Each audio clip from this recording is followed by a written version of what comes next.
Hi friends, today we'll start discussing part 2 of our question answer series and the question paper was from Sai International School.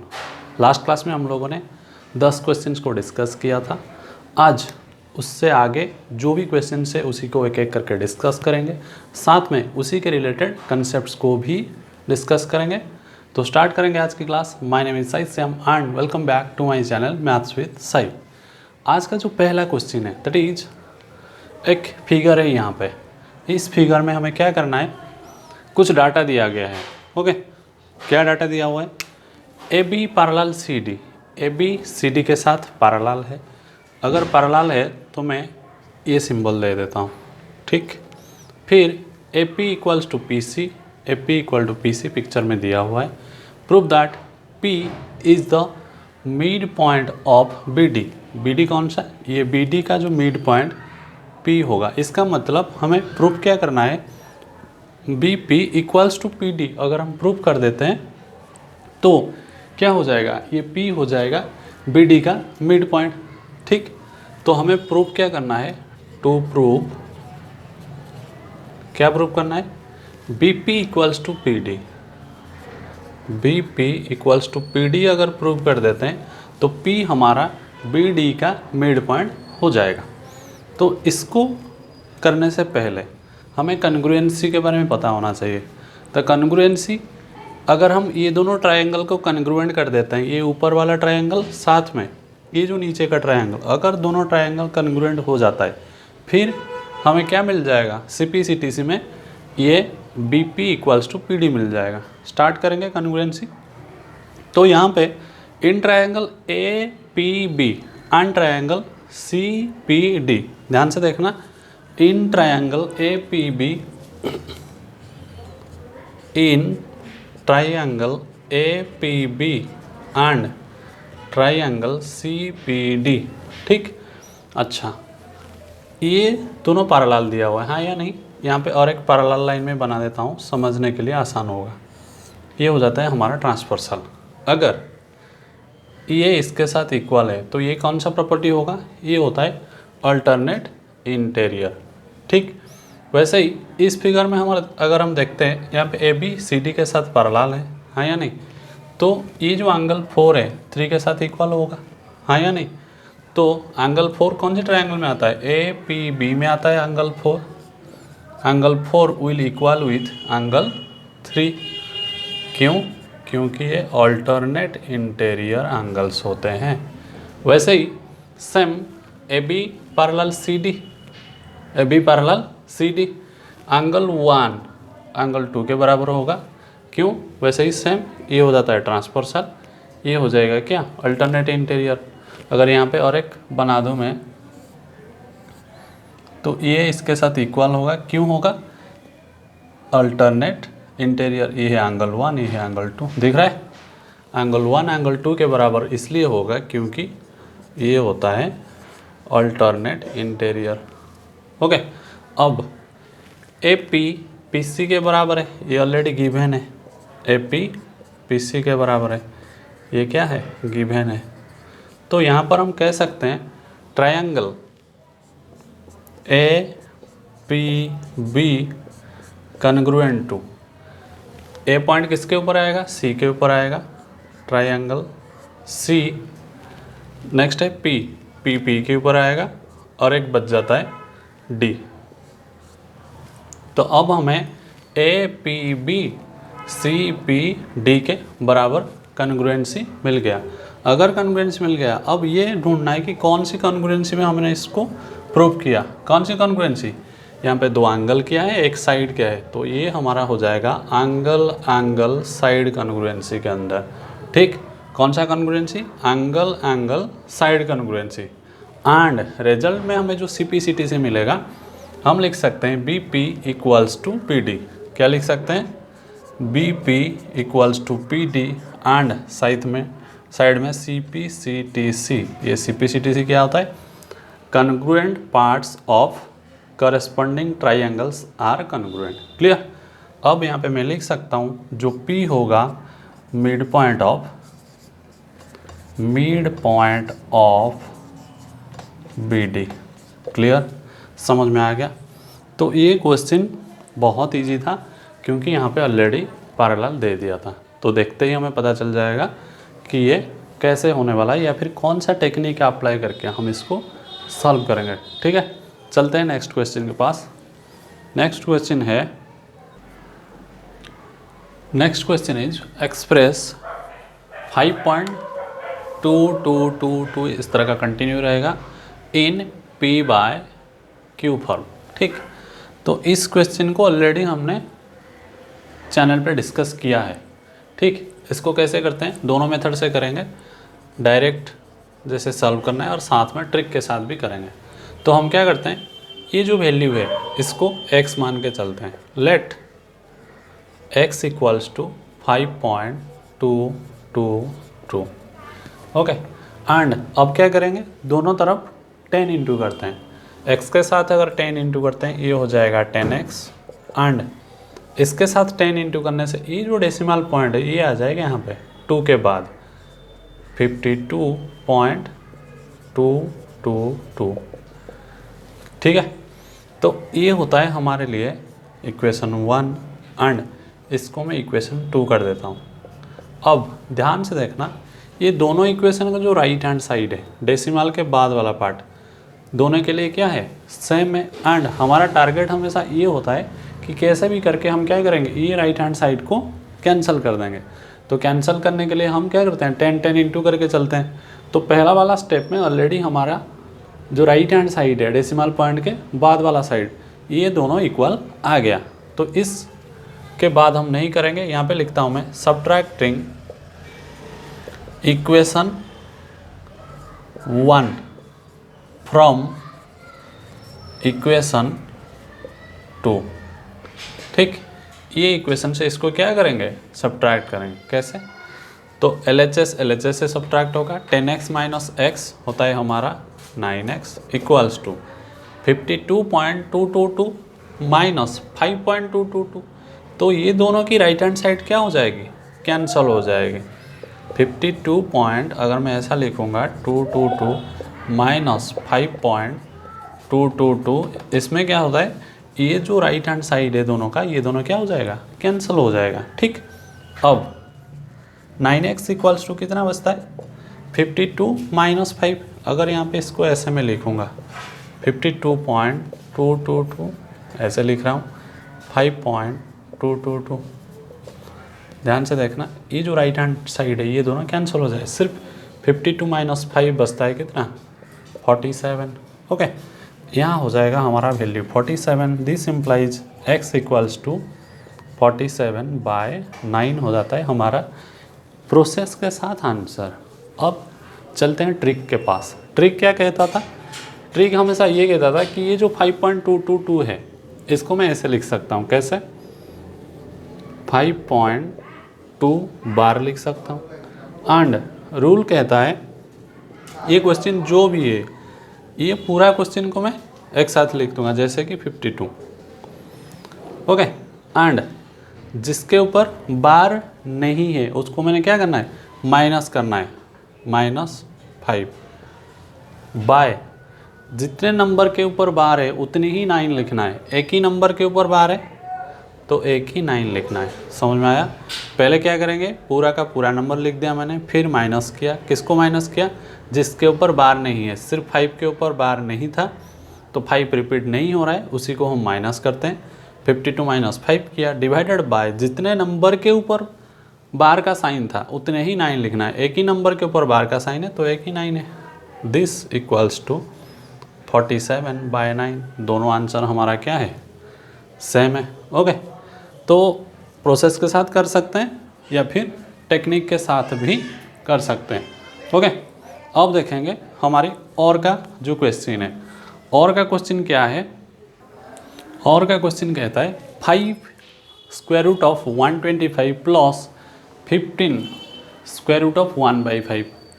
तो हमें पता है 5 को मैं 5 लिख रहा हूँ इनटू ये जो 125 है ये होता है 5 का क्यूब, हाँ या नहीं।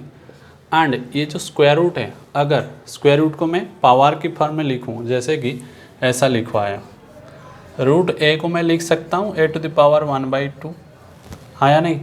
वैसे ही ये जो रूट ओवर ऑफ 125 लिखा है, इसको अगर मैं पावर की फॉर्म में लिखूं तो ये हो जाएगा 1/2, और 125 होता है हमारा 5 का क्यूब, प्लस ये 15 होता है 5 × 3, 5 का पावर 1 और 3 का पावर भी 1 इंटू ये जो 1/5 का स्क्वायर रूट है, इसका मतलब ये 1 का स्क्वायर रूट है, साथ में 5 का भी स्क्वायर रूट है, हाँ या नहीं। अच्छा, अब ये हो जाएगा हमारा 5 × 5 ये होता है 3 × 1/2। कौन सी formula? a⁴m whole to the power n, ऐसा एक फॉर्मूला होता है।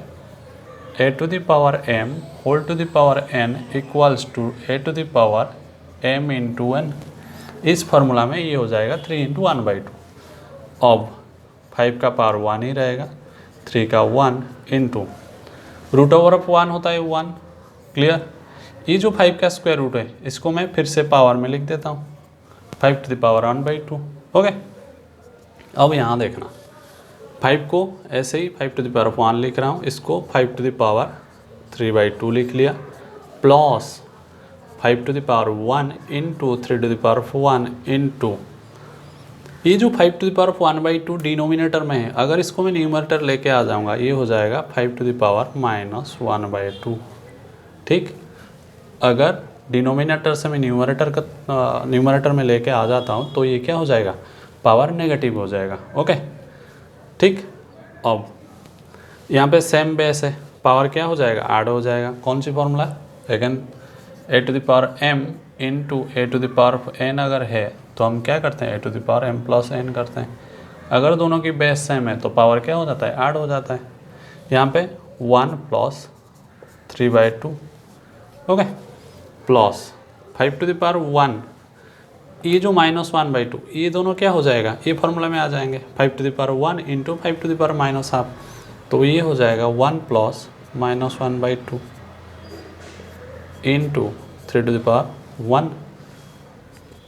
5⁴1 + 3/2 क्या होता है, एलसीएम लेके अगर हम इसको सॉल्व करेंगे ये हो जाएगा 5/2, 2 × 1 = 2 + 3 5/2, एंड यहाँ पे ये हो जाएगा 1 ± ½ ये हो जाता है 1/2, ओके। ये क्या हो जाएगा 1/2 इंटू 3⁴1। तो यहाँ पे ऐसा कुछ दिख नहीं रहा है कि आगे सॉल्व किया जा सकता है, लेकिन हम यहाँ पे कॉमन ले सकते हैं। कितना? यहाँ पे 5⁴1/2 है, तो यहाँ पे भी 5⁴1/2 के साथ हम क्या कर सकते हैं, कॉमन ले सकते हैं। अगर मैं कॉमन ले जाऊँगा तो कितना होगा, देखो 5⁴1/2 में कॉमन ले जाता हूँ तो यहाँ पे कितना बचेगा, given term by common term. Given term हमारा 5⁵5/2 बाय कॉमन टर्म होता है 5⁴1/2। ये फॉर्मूला याद है, जितना भी हम कॉमन लेते हैं गिवन टर्म के साथ उतनी ही डिवाइड करने से रिमेनिंग टर्म आता है, ओके।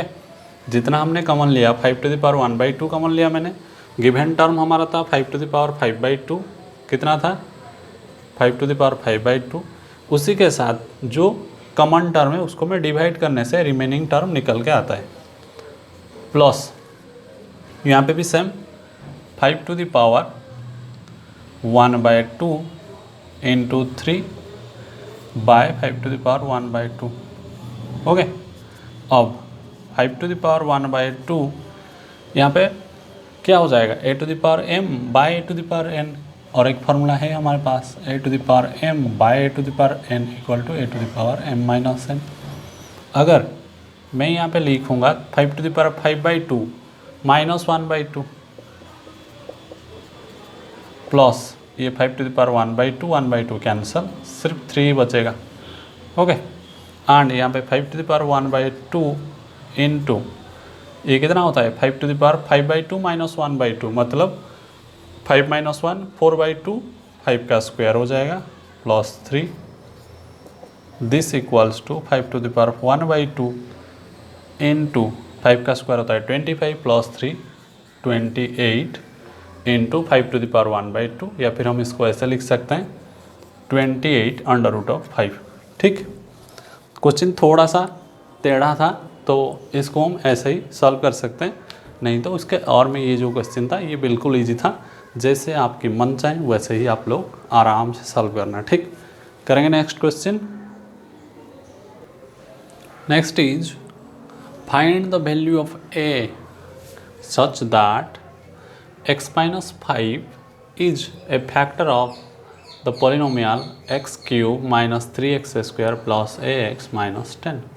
अगर कोई भी नंबर किसी का फैक्टर होता है तो हमें पता है उस टाइम जो रिमाइंडर होता है वो क्या होता है, 0 होता है। जैसे कि अगर मैं बोलूँ 6 का एक फैक्टर अगर 2 है तो यहाँ पे हमारा जो रिमाइंडर होता है वो क्या होता है, 0 होता है।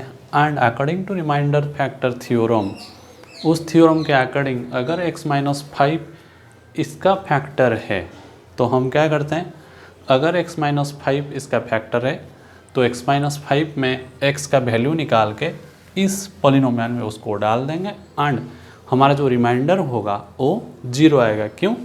क्योंकि x माइनस 5 हमारा क्या है, फैक्टर है। ठीक, तो यहाँ पे जो फंक्शन है हमारा f of x that is x cube minus 3x square plus ax minus 10 है। x माइनस 5 इसका फैक्टर है, अगर x माइनस 5 फैक्टर है तो इसको 0 मान के चलेंगे। दिस इम्प्लाइज x का वैल्यू हमारा कितना आ गया, 0। 5 राइट हैंड साइड आ जाएगा, x का वैल्यू आ जाएगा 5।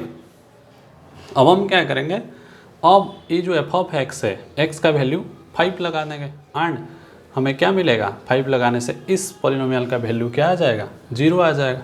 ठीक, मतलब f ऑफ 5 लगाने से ये जो पॉलिनोमियल मिल रहा है इसका वैल्यू कितना आ जाएगा, 0 आ जाएगा। ठीक है, लगाते हैं 5 का क्यूब माइनस 3 इंटू 5 का square plus a into 5 minus 10।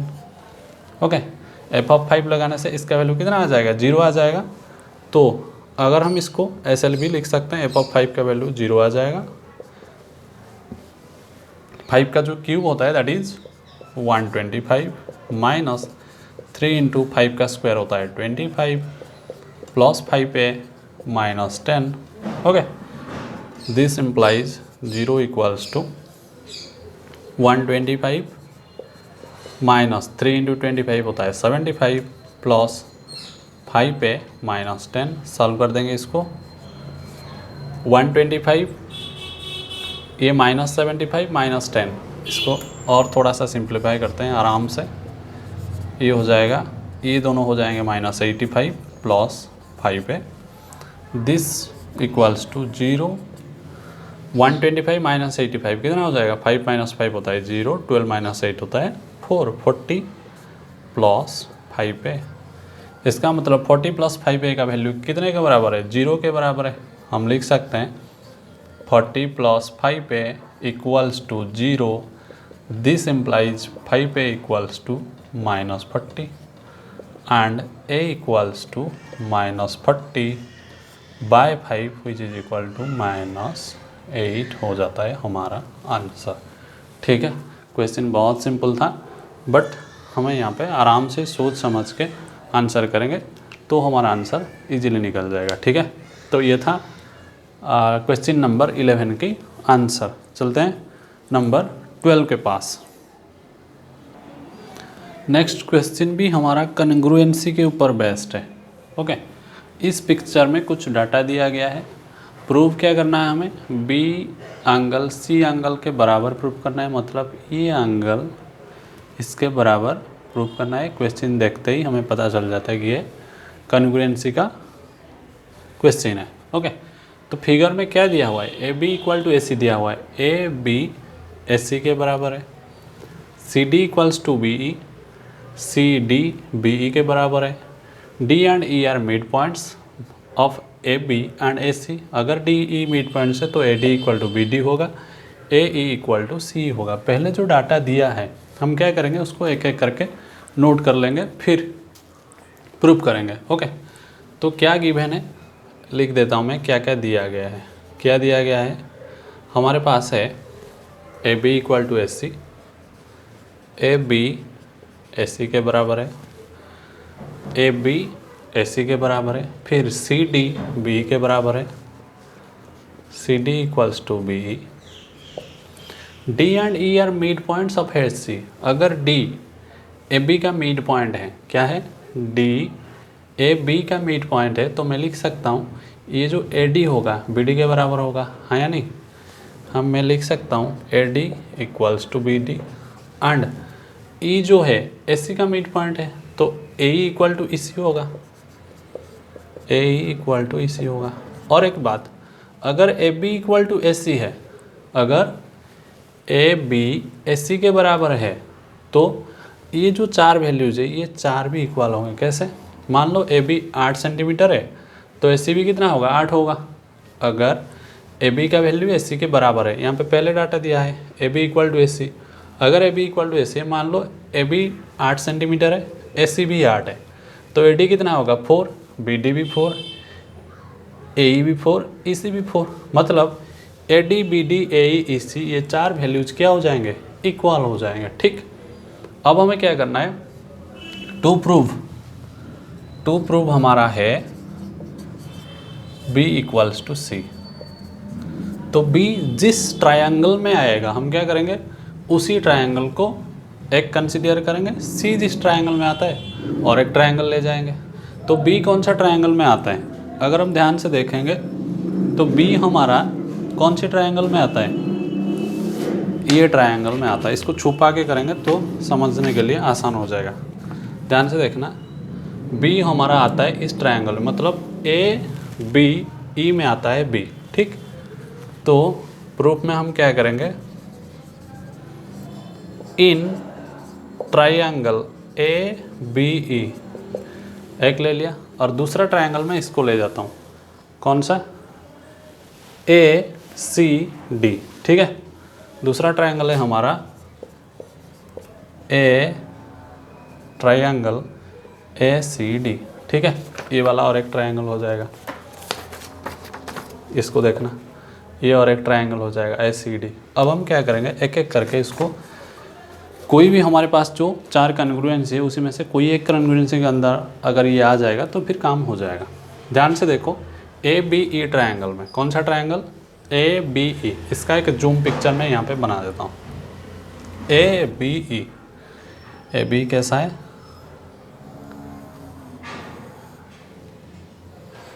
ये है हमारा ए बी ई, ये है ए ई बी। ओके, अगर इसका बनाऊंगा ए सी डी, इसका पिक्चर कैसा होगा, इसका रहने दो, एक ही पिक्चर में समझने के लिए हो जाएगा इजीली। ए बी ई का ए बी, ए बी ई का ए बी, ए सी डी का ए सी के बराबर है। ये जो ए बी है दिख रहा है, ये ए बी ए सी के बराबर है, ऑलरेडी गिवन है। तो ए बी ई का ए बी, ए सी डी का ए सी के बराबर हो गया। अब ए बी ई का ये जो एंगल है ए, ये एंगल बी ए ई है, क्या नाम है इसका, B A E, B A ई। ये एंगल सी ए डी में भी है या फिर ए सी डी में भी है, सी ए डी दोनों ट्रायंगल में है, सी ए डी। ठीक, ये जो एंगल ए है, ये एंगल ए बी ई में भी है, ए सी डी में भी है। ओके, ये एंगल क्या है, दोनों में है। तो इस एंगल का जो नाम है ए बी ई के लिए मैंने दे दिया B A E and A C D के लिए दे दिया सी ए डी। अब एक साइड हो गया पहला, दूसरा एक एंगल हो गया, तीसरा हमें क्या चाहिए, और एक साइड चाहिए। ए बी ई में ए ई आता है, ठीक, ए बी ई में ये जो छोटा सा बनाया ए ई, ओके, ए ई किसके बराबर होगा, ए सी डी का ए डी के बराबर होगा, हाँ या नहीं, ए सी डी का ए डी के बराबर होगा। एंड ये ऑलरेडी यहाँ पे दिया ए डी इक्वल्स टू ए। बस क्या करना है, हमें आराम से उसको सजा के लिखना है। कैसा, पहले साइड लिख लिया, फिर एंगल, फिर साइड। तो अब हमारी कॉन्ग्रुएंसी हो गई पूरा। Triangle A B E congruent to, क्या लिखना है, अगर कॉन्ग्रुएंसी में क्या होता है, एक एंगल दूसरे कौन से एंगल का ऊपर आएगा, ए के ऊपर ही आएगा, बी आ जाएगा सी के ऊपर, ई आ जाएगा डी के ऊपर। ठीक, ये लिखना बहुत इंपॉर्टेंट है प्रॉपर ऑर्डर में। ओके, ए के ऊपर ही आएगा, बी सी के ऊपर, ई डी के ऊपर। अगर यहाँ पे ऑर्डर गलत लिखा फिर आंसर भी गलत। तो कौन सी कॉन्ग्रुएंस हुआ? Side angle side.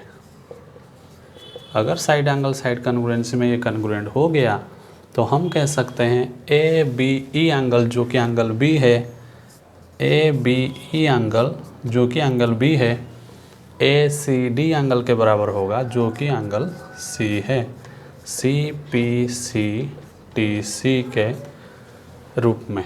ठीक, समझ में आया? ठीक है, अगर समझ में नहीं भी आता है तो फिर वीडियो को पॉज मार के रुक के आराम से देखना, कंसेप्ट क्लियर हो जाएगा। ठीक है, चलते हैं नेक्स्ट क्वेश्चन हमारे पास क्या है।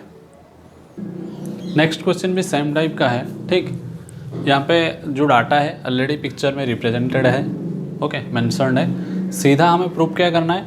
प्रूफ हमें करना है R is the mid point of A B and P Q. ये जो आर है, ये जो आर है ए बी का मिड पॉइंट है, मतलब ये दोनों इक्वल हमें प्रूफ करना है। साथ में पी क्यू का भी मिड पॉइंट, मतलब ये जो ब्लैक कलर में मैंने किया P R equal to Q R, A R equal to B R हमें क्या करना है? प्रूफ करना है। ओके, सेम कंसेप्ट, ये दोनों ट्रायंगल अगर कन्ग्रुएंट हो जाता है तो सी पी सी टी सी में हमें ए आर बी आर के साथ पी आर क्यू आर के साथ क्या होगा? इक्वल हो जाएगा। अगर हम ए पी आर की बात करते हैं, ध्यान से देखना, ये एक एंगल है, इस एंगल का वैल्यू इसके साथ बराबर है, ऑलरेडी दिया है। सीधा आंसर के पास चलते हैं। In triangle A P R, in triangle A P R and triangle B Q R, ये जो पी एंगल है ए पी आर है बी क्यू आर के बराबर होता है। ए पी आर है equals to B Q R है जो कि 90 डिग्री है, गिवन है। ए पी बी क्यू के बराबर है, ये भी गिवन है, ए पी बी क्यू के बराबर है। एंड यहाँ पे और कुछ भी डाटा नहीं है जो कि हमें हेल्प कर सकता है। हमें सिर्फ इतना दिया गया था, ये दोनों 90 डिग्री है, ये जो ए पी बी क्यू के बराबर है, बट अदर देन दैट और कुछ भी डाटा नहीं है। मतलब इसके अंदर कुछ ऐसा छुपा हुआ है जो हमें खुद फाइंड आउट करना है। अगर हमें एक साइड मिल गया, यहाँ पे भी एक साइड मिल गया, एक एंगल मिल गया, दूसरा एंगल मिल गया, ओके, तो अगर हम और एक एंगल ढूंढ लेते हैं तो फिर हमें एंगल साइड कन्ग्रुएंसी अप्लाई कर लेंगे। अगर हम ध्यान से देखेंगे, ये जो एंगल है, ये एंगल इसके बराबर होगा। क्यों होगा? क्योंकि ये दोनों वर्टिकली अपोजिट एंगल्स होते हैं। वर्टिकली अपोजिट एंगल क्या होता है? अगर दो लाइन एक दूसरे के साथ इंटरसेक्ट करते हैं, ये इसके साथ इक्वल हो जाएगा, ये इसके साथ इक्वल हो जाएगा। कौन सी रूल के अंदर? वर्टिकली अपोजिट एंगल्स के रूल के अंदर। तो मैं यहाँ पे कह सकता हूँ पी आर ए, क्या? P R A equals to B R Q, B R Q. अब मिल गया एंगल साइड, एंगल साइड। कौन सी कॉन्ग्रुएंसी में आ जाएगा? Triangle A P R will congruent to triangle, A point आ जाएगा बी के ऊपर, पी आ जाएगा क्यू के ऊपर, और ट्राइंगल ऑर्डर में लिखना पड़ेगा, ए आ जाएगा, ई आ जाएगा बी के ऊपर, पी आ जाएगा क्यू के ऊपर, आर ही आर रहेगा। तो कौन सी कॉन्ग्रुएंसी? एंगल, ये एक, दूसरा ये एक एंगल, और तीसरा ये है साइड। एंगल साइड कॉन्ग्रुएंसी के अंदर आने के बाद हम ये लिख सकते हैं A R equals to B R, A R equals to B R and P R equals to Q R, P R equals to Q R. कौन सी रूल में? सी पी सी टी सी।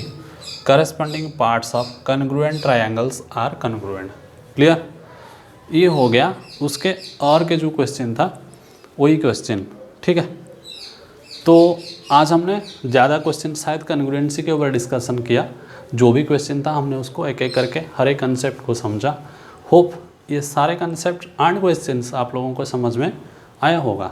ठीक, अगर नहीं आए, थोड़ा सा टफ है तो फिर वीडियो को रुक रुक के आराम से देखना। आज के लिए इतना था। नेक्स्ट क्लास में और जो क्वेश्चन है उसी के आगे उसी क्वेश्चंस को डिस्कस करेंगे। आज के लिए इतना ही। Thank you.